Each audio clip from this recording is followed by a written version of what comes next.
Hello everyone, আসসালামু আলাইকুম। সবাই কেমন আছেন? আশা করি সবাই অনেক ভালো আছেন।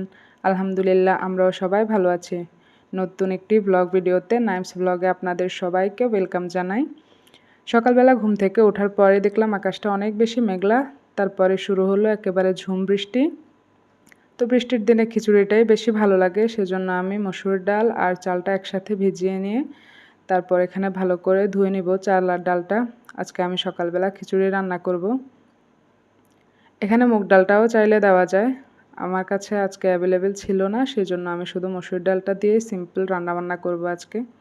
খিচুড়িটা খুবই কম মশলায় রান্না করার চেষ্টা করব আজকে। এখানে আমি খিচুড়ির সাথে একটা আলুও দিয়ে নিয়েছি, আর এখানে পেঁয়াজ কুচি আর কাঁচামরিচ নিয়ে নিয়েছি। তারপর এখানে আমি রান্নার জন্য একটি প্যান বসিয়ে দিলাম। এখানে পেঁয়াজ কুচি, মরিচ, তারপরে রসুন বাটা দিয়ে নেড়ে চেড়ে তারপর একটা তেজপাতা দিয়ে দিলাম, সামান্য একটু হলুদের গুঁড়া দিলাম। তারপর এখানে আমি চাল, ডাল আর আলুটাকে যে ধুয়ে রেখেছিলাম ওটা দিয়ে আমি ভালো করে একটু ভেজে নিব। চালটা ভালো করে ভাজা হলে খিচুড়িটা একটু ঝরঝরা হয়।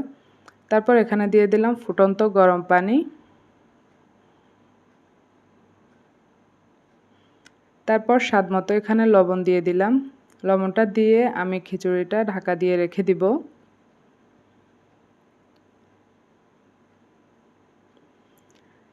তারপরে কিছুক্ষণ পর ঢাকনাটা খুলে আর একবার নেড়ে চেড়ে দিব।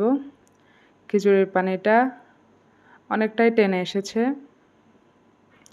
তারপর এর মাঝেই আমার আরাফ সোনা উঠে গিয়েছে। ও এক এক সময় এক এক টাইমে ঘুম থেকে উঠে। আজকে একটু আর্লি উঠে গেছে। অনেক সময় ও 9টা বা 9:30 পর্যন্ত ঘুমায় থাকে।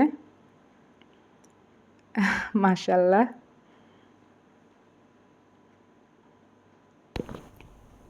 তারপর আমি আরাফকে ওর বাবার কাছে দিয়ে চলে আসলাম আবার রান্নাঘরে। এখানে খিচুড়িটা আমি এখন দমে দিয়ে দিয়েছি। এরই মাঝে আমাদের প্রায় খাওয়া দাওয়া শেষ। আরাবিকে এখন আমি স্কুলে নিয়ে যাব। আর আমি বৃষ্টির দিনে আরাফকে এভাবেই নিয়ে যাই। বৃষ্টির দিনে ছাতা ধরা আবার আরাফকে কোলে নেওয়া অনেক বেশি কষ্ট হয়ে যায়। তো এই যে এখানে আমরা আরাবিকে নিয়ে স্কুলে চলেও এসেছি। এটা হচ্ছে আরাবির ক্লাসরুমের বাইরের ভিউ। ওর ক্লাসরুমটা একদমই মেন রোডের পাশে। এই যে এখনও আকাশটা অনেক বেশি মেঘলা হয়ে আছে। মোটামুটি এখন বৃষ্টিটা একটু কম।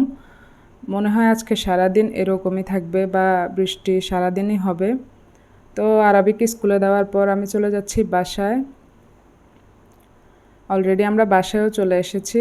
আসার পর আরাফকে ঘুম পাড়িয়ে আমি এখানে নাস্তাটা করে নিচ্ছি।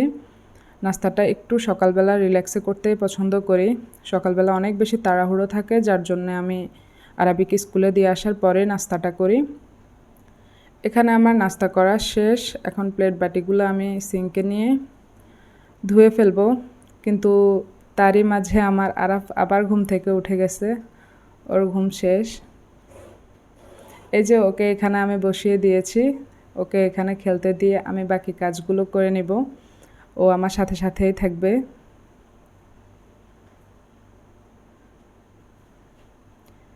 ওর খেলতে খেলতে এই ফাঁকে আমার বিছানাগুলো সব গোছানো হয়ে গিয়েছে। তারপর আমি ঘরটাও ক্লিন করে নিলাম।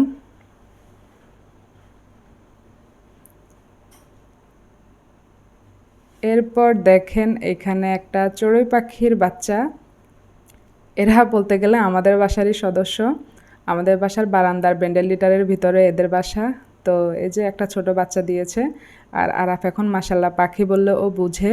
এই যে ও বসে বসে পাখিটা দেখতেছে আর মাথা নাড়াচ্ছে। একবার আমার দিকে তাকায়, আবার পাখিটার দিকে তাকায়। ও খুব এনজয় করতেছিল। আর এখানে এই যে পাখির মা পাখিকে খাবার খাওয়াচ্ছে। এটা মনে হয় পৃথিবীর সবথেকে সুন্দর দৃশ্যগুলোর মধ্যে একটা। তারপর এই ফাঁকে আমাদের অনেকটাই টাইম চলে গেছে। এর মাঝে আমরা খাওয়া দাওয়া, তারপরে একটু রেস্ট নেওয়া হয়ে গিয়েছে। এখন এটা সন্ধেবেলায়। ভাবলাম বৃষ্টির দিনে আজকে আর অন্য কোনো নাস্তা না বানাই। এখানে আমি পপকর্ন বানানোর জন্য ভুট্টা নিয়ে নিলাম। আর ভুট্টা দিয়ে এভাবেই আমি বাসায় পপকর্ন বানিয়ে থাকি। এটা বাইরেরটার থেকেও অনেক বেশি হেলদি হয়। আর এই যে পপকর্নগুলো যেভাবে ফুটতেছে, বাইরেও ঠিক এরকমই বৃষ্টি হচ্ছে। তো দোনোটা মিলে একেবারে জমে যাবে। আজকে সিম্পল নাস্তা, বেশি কোনো ভারী নাস্তা আমি বানাইনি। এখানে আমার পপকর্নগুলো ভাজা হয়ে গিয়েছে। তারপর এখন আমরা সবাই মিলে একসাথে নাস্তা করে নেব, বৃষ্টির দিনের একটু ভাজাভুজি নাস্তা।